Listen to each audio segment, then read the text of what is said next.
Eu e minhas crises. Esse é o tema da nossa mensagem de hoje. Eu e minhas crises. E a gente vive muitas situações de crises no decorrer da vida. E eu quero ler aqui um trecho da palavra de Deus para poder embasar a nossa fala desta noite, que versa sobre essa questão.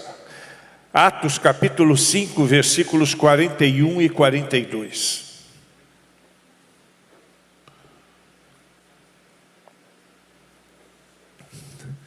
Vendo alguns rostos que há tempos eu não via, fico feliz de estarem aqui. Alguns irmãos, algumas irmãs, nós estamos muito felizes. Só está faltando a Amandinha. Cadê a Amandinha? Está viajando, muito bem.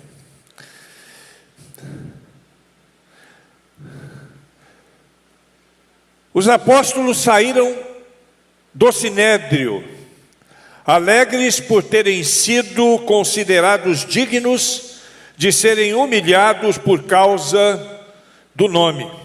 Todos os dias no templo, de casa em casa, não deixavam de ensinar e proclamar que Jesus é o Cristo. Glória a Deus! Louvado seja Deus pela vida dos nossos antepassados, os nossos primeiros irmãos em Cristo, lá no início da igreja. Crise existe em todas as áreas da vida. Quem nunca viveu uma crise aqui? Eu acho que é difícil.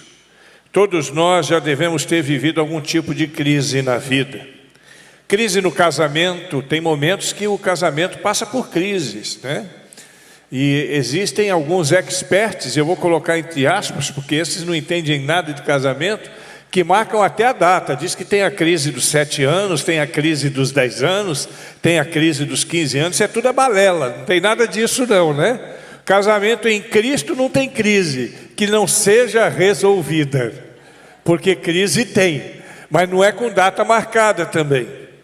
Crise familiar, às vezes vivemos algumas crises, alguns problemas familiares, crises pessoais. Quantos momentos nós vivemos em situações em que as nossas crises nos levam até a pirar, né? A viajar. Crises de saúde, às vezes temos crises de saúde, alguns irmãos vivem essa situação. Crise sexual, crise financeira, crise social, crise relacional, crise mundial. Nós estamos vivendo uma crise sem precedente no século 21.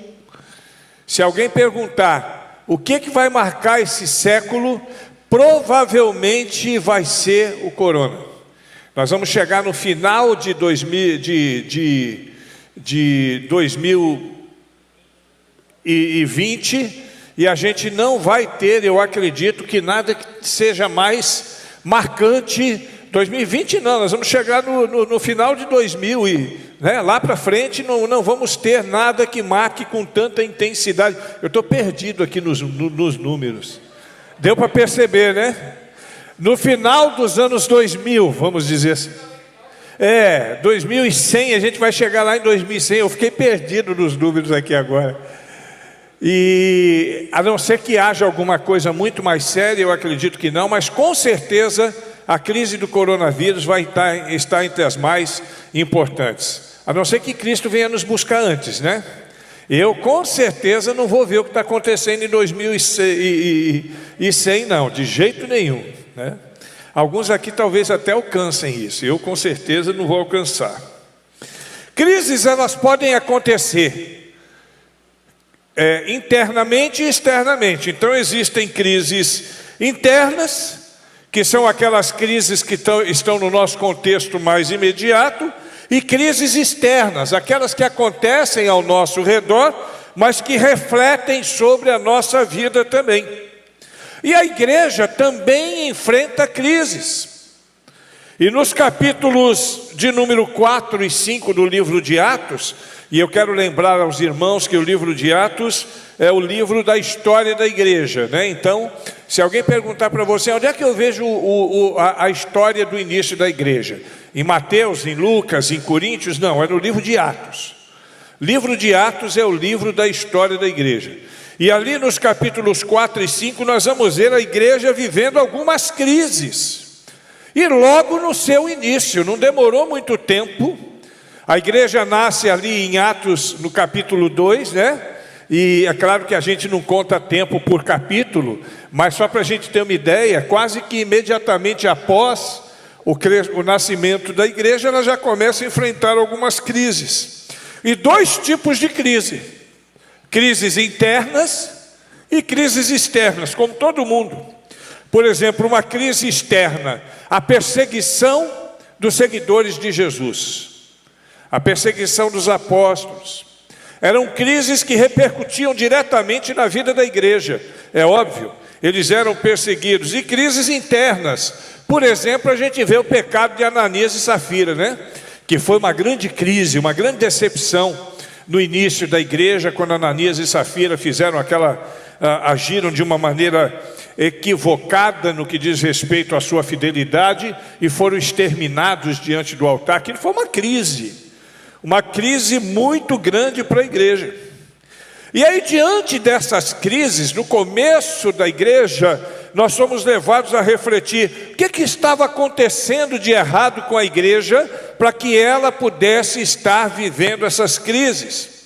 Jesus não deixou claro, por exemplo, em Mateus, no capítulo 16, no versículo 18, que as portas do inferno não prevaleceriam, quer dizer, que nem o inferno ia deter a igreja ia avançar, a igreja ia meter o pé na porta mesmo, né? E ele também não disse em Mateus 28, 20, que estaria conosco todos os dias. Então o que está acontecendo? Será que aquelas promessas no começo da igreja já estavam desgastadas? É possível que alguns tenham pensado assim, mas com certeza não. Com certeza não. E a gente precisa aprender, e Deus nos mostra desde o começo da história da sua igreja, Ele quer nos ensinar uma lição muito séria que nós precisamos aprender também. Igreja também é lugar de crises. Igreja também tem suas crises. E é claro que nós estamos nos referindo com a igreja militante, não com a igreja triunfante que já está no céu. A igreja militante, porque a igreja triunfante no céu, você não tem crise nenhuma, né? Mas a igreja militante que somos nós. Igreja é lugar de crise.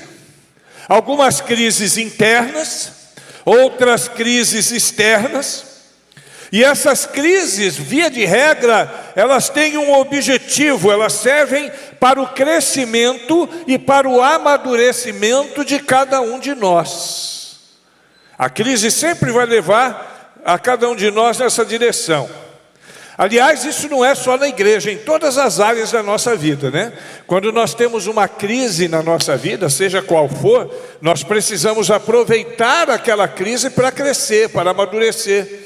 Como é que eu cresço e amadureço na crise? Buscando ajuda, buscando entender melhor a situação, buscando uma solução que seja viável. Não é aquela situação, a primeira coisa que vem na cabeça, né? Às vezes, e isso é muito comum, quando eu aconselho, por exemplo, casais que vão se casar, eu sempre digo, olha, casar é um mar de rosas. Mas nunca se esqueça que onde tem rosa tem espinho também. Em determinado momento você vai ter crise. E na primeira crise, nem pense em gritar, vou para a casa da minha mãe. Porque é a primeira coisa que vem na cabeça. Ah, não, eu não quero isso para mim não, vou embora, vou para a casa da minha mãe. Negativo.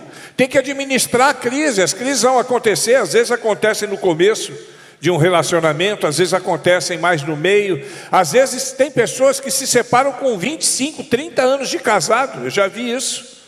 A gente sabe que existe, porque enfrentaram crises e não tiraram o melhor da crise, que é o amadurecimento, que é o crescimento, a maturação, o aprendizado. Quando nós vivemos crises, nós precisamos tirar o melhor dessa crise para a nossa vida, a fim de que nós possamos amadurecer.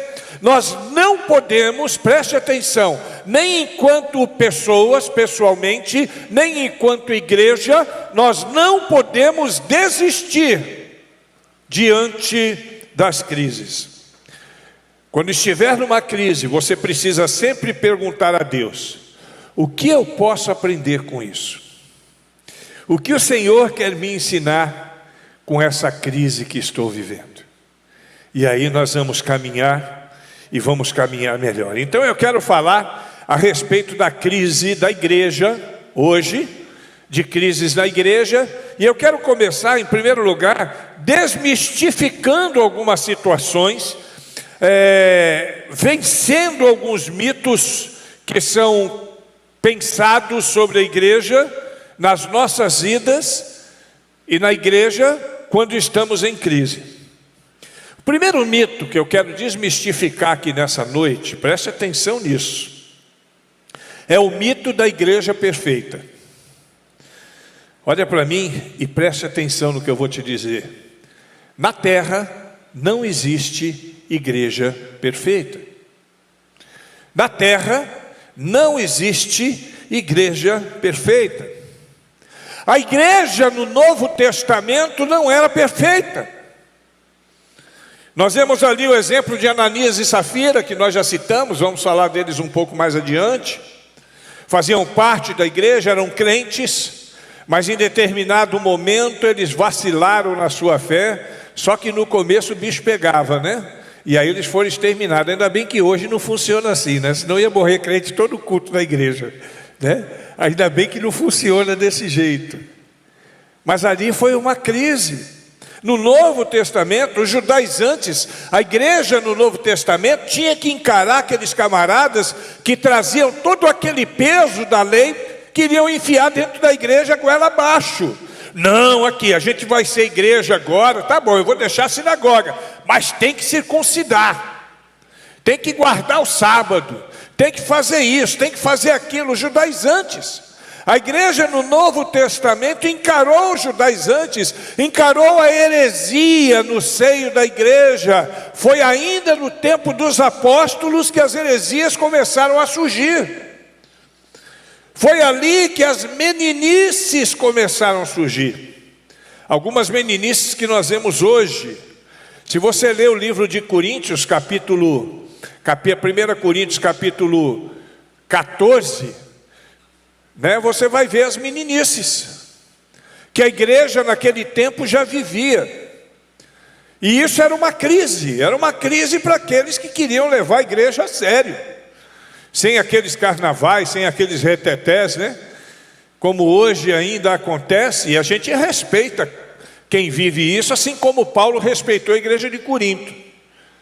Mas a gente sabe que isso é uma crise de identidade que traz prejuízo, e na igreja primitiva já existia isso.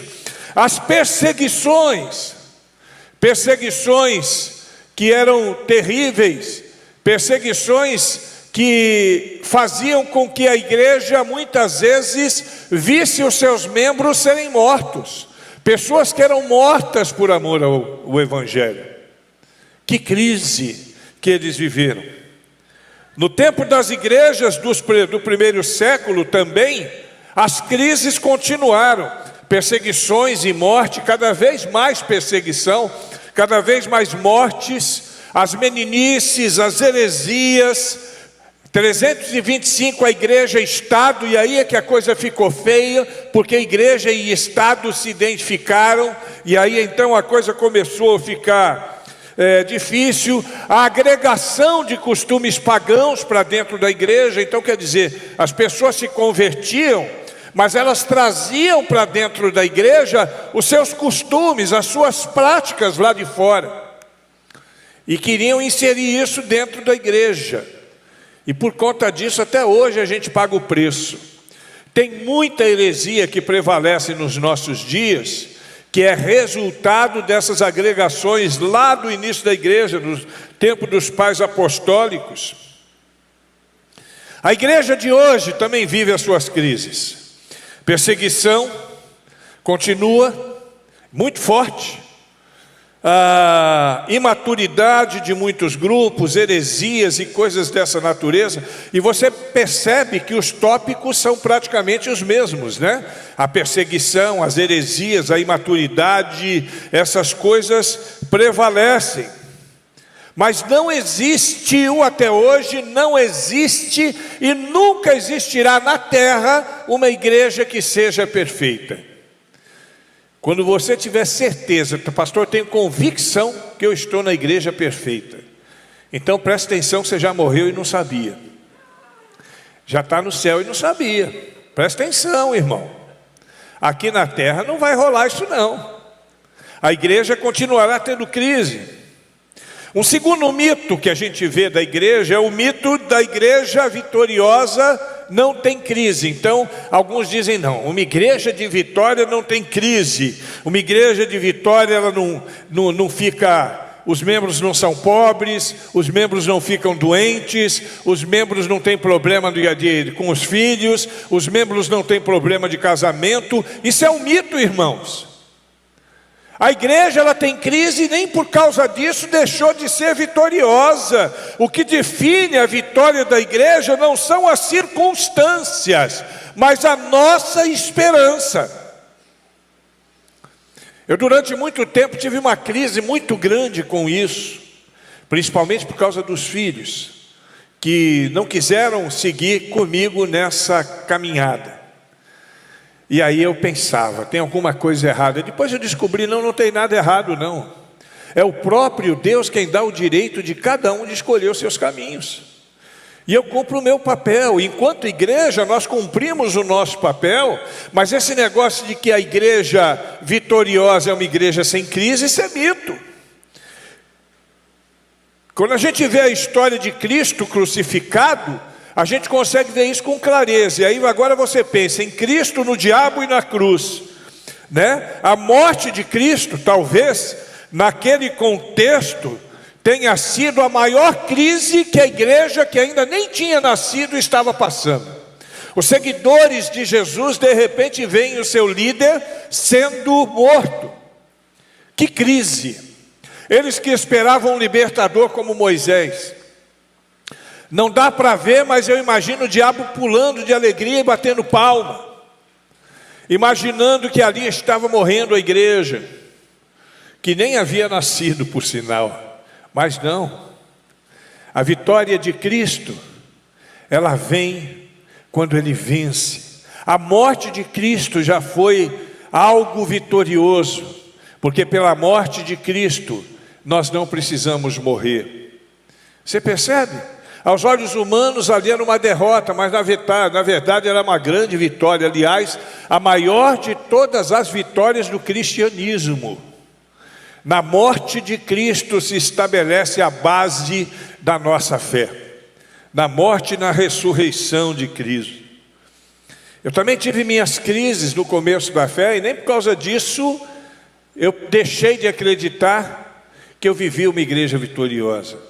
E o início da minha fé, 32 anos atrás, foi muito complicado. Num contexto que eu vivia em que o diabo tinha um ninho em cada canto. Eu costumo dizer que o diabo tinha um ninho em cada canto daquela prisão.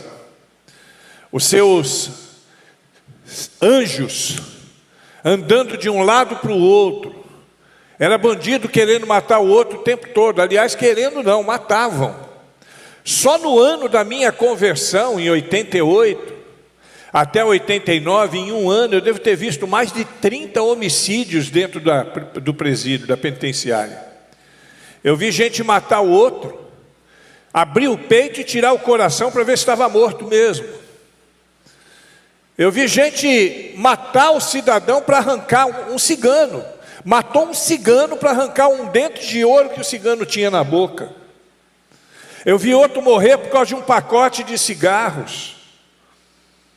A igreja muitas vezes perseguida. E nós tínhamos as perseguições externas e internas. Tinha interna também, eu nunca me esqueço do irmão Lázaro. O irmão Lázaro, mas não é o cantor não, é um outro Lázaro, né? Era um assaltante de banco que se converteu. E quando ele estava no óleo, ele tinha duas fases na vida dele, né? Ele ficava 6 meses no óleo, e 6 meses no barro. Quando ele ficava no óleo durante os 6 meses, era o crente mais fervoroso da igreja na penitenciária.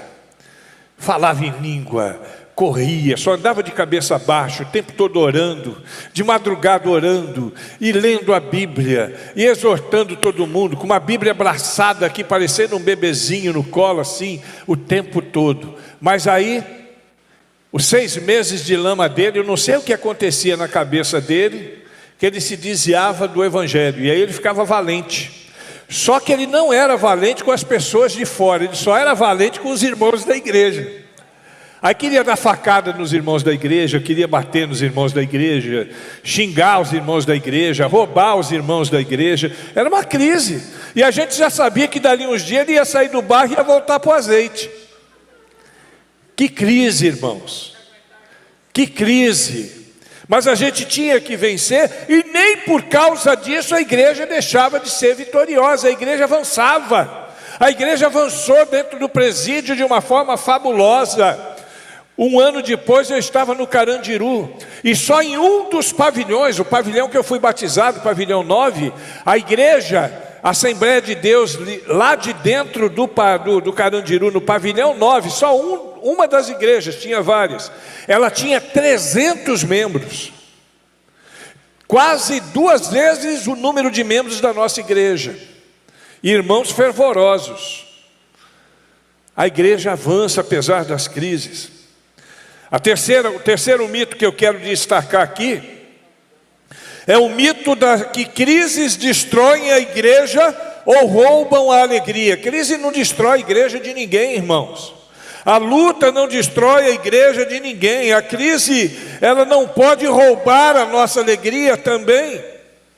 Igreja, como já disse um líder religioso, uma vez eu vi isso na televisão, ele disse assim: igreja é igual omelete, quanto mais bate, mais cresce. Diz que igreja é assim, igual omelete. Tertuliano, que foi um dos pais apostólicos, ele já dizia nos primeiros séculos da igreja o seguinte, que o sangue de igreja, o sangue dos cristãos, era como semente do evangelho de Cristo. Quanto mais matava crente, mais crente surgia, e eles cresciam. E é justamente nas grandes crises que existem os grandes avivamentos da igreja. Então dizer que no meio da crise a igreja vai acabar, isso não é verdade. É na crise que a igreja ela é fomentada. A igreja primitiva ela era alvo da perseguição. Cristãos eram lançados aos leões, eles eram apedrejados, eles eram assassinados, eles eram presos, mas eles não desistiam. Claro que sempre tinha alguns que desistiam, mas a maioria se mantinha firme, se mantinha fiel, e a igreja cresceu. E como a igreja cresceu, e quando você olha o Novo Testamento ali, você lê a história da igreja no Novo Testamento, você fica impressionado como a igreja crescia.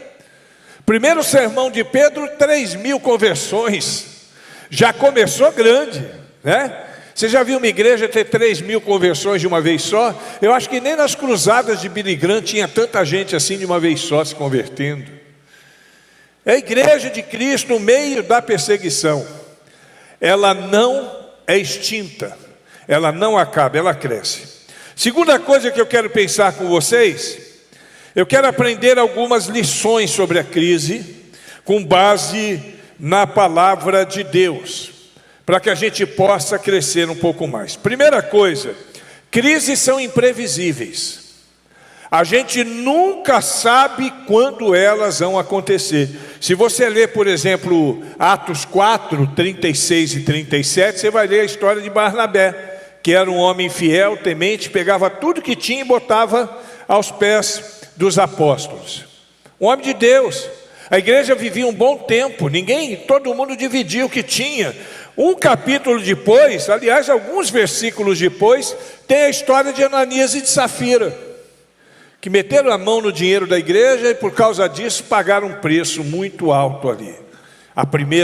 Uma das grandes crises, não foi a primeira, que teve outras crises, mas uma das grandes crises da igreja.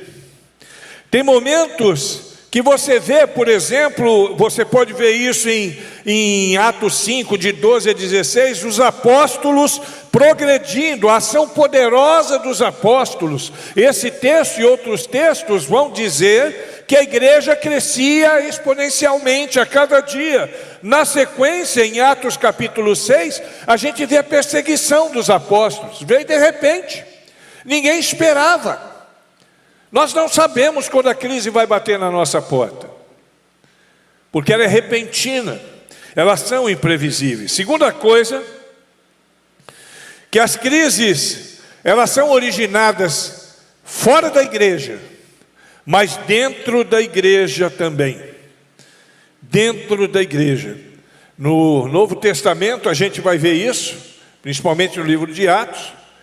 De fora da igreja nós vemos o Sinédrio, por exemplo, que era uma liderança religiosa que lutava ferrenhamente contra a igreja. E dentro da igreja, de novo, eu vou citar o caso do Ananias e Safira, né?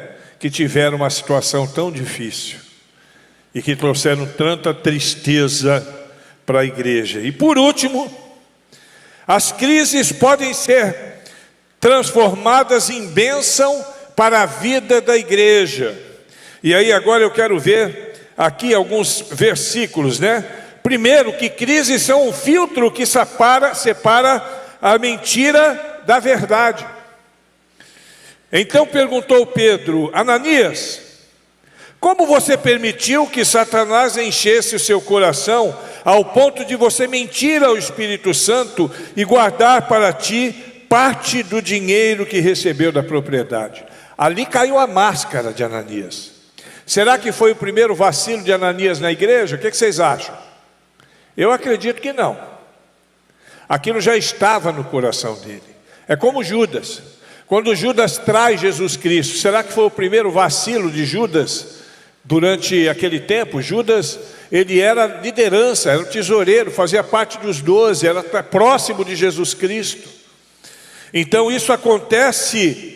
E quando a crise acontece, então a gente começa a perceber quem é joio e quem é trigo. E ali ficou claro quem era joio e pagou o preço por isso. Segunda coisa, a crise, ela gera temor a Deus. Versículo 11: e grande temor apoderou-se de toda a igreja e de todos os que ouviram falar destes acontecimentos. Uma crise que aconteceu com Ananias e Safira, mas isso trouxe temor à igreja. A igreja temeu a Deus, a igreja ficou impressionada com o que aconteceu. E isso fazia o quê? O que o temor faz na vida da igreja? Faz a igreja ser mais constante, faz a igreja ser mais leal, faz a igreja ter mais fidelidade a Deus. Então aquela crise trouxe esse sentimento de temor à igreja. Terceira coisa, a crise, ela gera alegria. E aí no versículo 41 que nós lemos: os apóstolos saíram do Sinédrio alegres, por terem sido considerados dignos de serem humilhados por causa do nome. Será que nós temos esse sentimento também? Será que nós também nos alegramos quando somos perseguidos? Será que a igreja se alegra quando vive uma crise? Nós precisamos aprender isso. Precisamos aprender que a crise, ela pode gerar alegria no nosso coração. Ela precisa gerar alegria no nosso coração. Todas as vezes que eu penso a respeito disso, eu me lembro de Abacuque, né? E na sua grande oração ali, no capítulo 3, no versículo 17 a seguir, a gente vê: ainda que todas as coisas deem errado para mim, ainda que a figueira não floresça, não haja fruto na vide, o produto da oliveira minta, nos currais não haja gado, e daí por diante, pode dar tudo errado para mim, ainda assim eu vou me entristecer no Senhor, não é isso? Eu me alegrarei no Senhor e exultarei no Deus da minha salvação. É a crise, ela tem que trazer alegria, porque nós fomos dignos de viver isso por amor a Cristo. Tem muita gente que acha que igreja é um supermercado espiritual, onde só vem pegar coisa boa. É aquela coisa do venha a nós, o vosso reino nada, né? E aí está errado. Nós não podemos deixar de ter alegria, mesmo nos momentos de tristeza, mesmo nos momentos de luta, né? Temos por lutas passado, umas terríveis cruéis, mas o Senhor tem livrado delas seus servos fiéis. Que coisa bonita! Nós vamos passar por lutas, nós vamos passar por crise, mas o Senhor é por nós, né? Sim, Deus é por nós, quem nos vencerá? Dá-nos a poder real, Deus nos guardará, defender-nos-á, livrará do mal. Vamos, irmãos, cantai nosso Senhor, louvai e exaltai. Tão gostoso viver essa canção, né? No momento da crise, né? Mestre, o mar se revolta. Tá vendo? Eu até tentei, mas não deu certo. Isso é por causa do horário, Deus está puxando minha orelha, que já está na hora de segurar. Deus está sempre conosco, e as lutas devem nos gerar alegria. Uma quarta coisa, a crise precisa gerar coragem também. No versículo 42, todos os dias no templo, de casa em casa, não deixavam de ensinar e proclamar que Jesus é o Cristo. Eles estavam vindo de uma situação de humilhação, eles estavam sendo perseguidos, eles estavam sendo atacados, mas eles não deixavam de proclamar Jesus Cristo. Eles tinham coragem. Quer me matar? Me mata, mas vai matar um crente em nome de Jesus. Quer me ofender? Me ofenda, mas você vai estar ofendendo um homem de Deus, porque eu sei em quem tenho crido. Amém? Isso, esse sentimento que nós temos que ter enquanto igreja. Nós podemos passar algumas lutas, provavelmente passaremos antes de Cristo nos buscar, nós teremos alguns probleminhas ainda neste mundo. Mas no meio da crise eu preciso ter coragem. E por último, crises geram crescimento.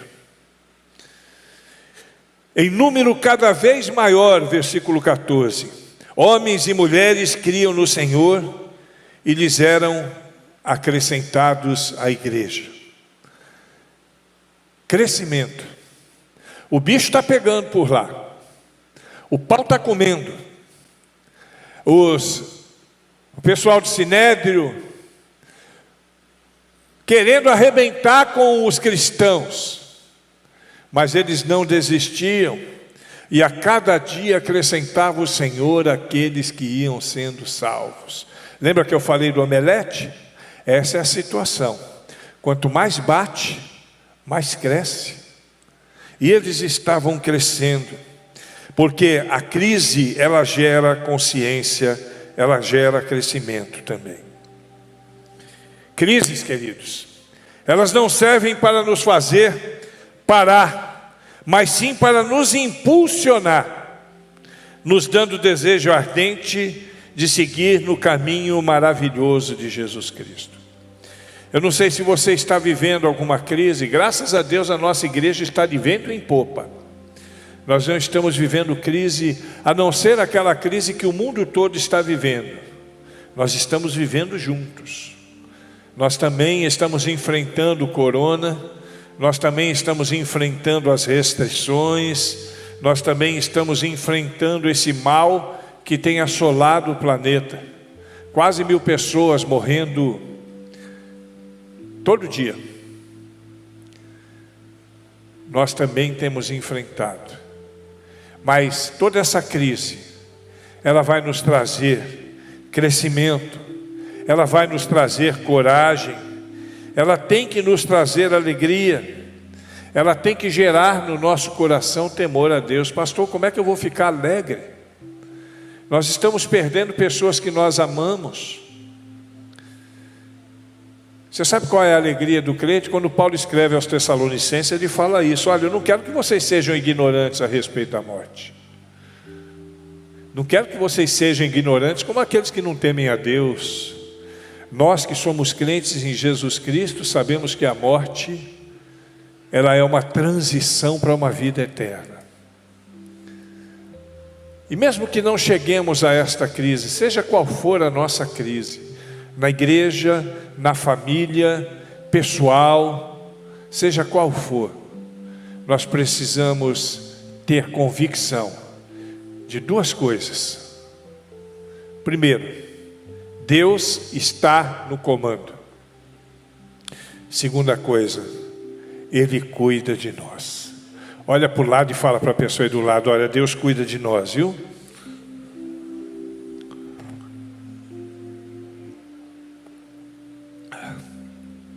Que Deus nos abençoe, que Deus encha o nosso coração de paz, que Deus nos faça refletir sobre isso.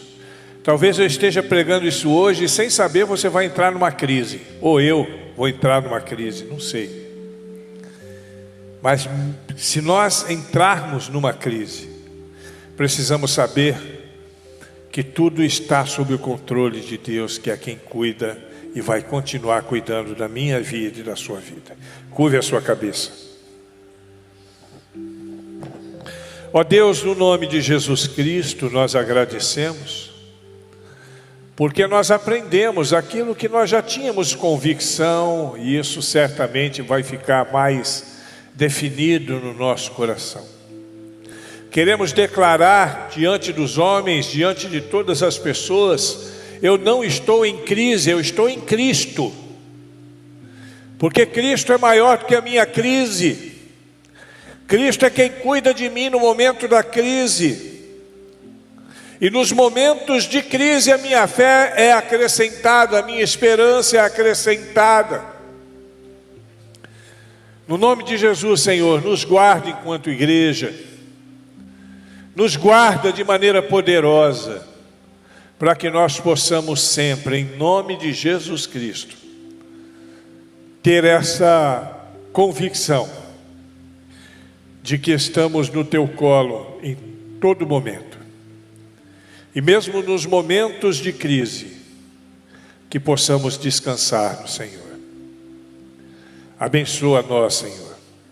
Abençoa a Tua igreja em Medeiros Neto, no Brasil e no mundo. E que o Teu amor tão grande, a paz de Jesus Cristo e as consolações do Espírito Santo repousem sobre nós e nos faça cada dia vencedores, no nome de Jesus Cristo. Amém.